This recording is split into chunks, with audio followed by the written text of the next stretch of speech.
भारतातून कागदी नोटा होणार हद्दपार, चलनात येणार प्लास्टिकच्या नोटा, आरबीआयने उचलले मोठे पाऊल.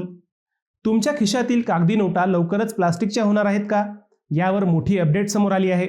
भारतीय रिझर्व्ह बँकेने पॉलिमर म्हणजेच प्लास्टिक नोटांच्या दिशेने महत्त्वाचे पाऊल उचलले आहे. आरबीआयची नोटा छापणारी कंपनी अत्याधुनिक सुरक्षा असलेल्या पॉलिमर शीटसाठी जागतिक कंपन्यांकडून निविदा मागवत आहेत.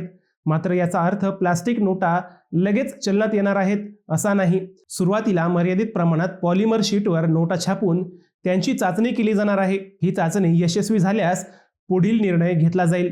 या प्रक्रियेसाठी राष्ट्रीय सुरक्षेचे कडक निकष ठेवण्यात आले असून चीन किंवा पाकिस्तानमधील कोणतेही साहित्य वापरण्यास परवानगी नसणार आहे.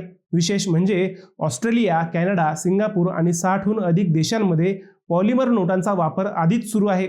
भारतातही हा बदल झाला तर नोटा अधिक टिकाऊ, स्वच्छ आणि बनावट नोटांवर नियंत्रण ठेवण्यासाठी उपयुक्त ठरू शकतात. मात्र अंतिम निर्णय आरबीआय चाचणी पूर्ण झाल्यानंतरच घेणार आहे.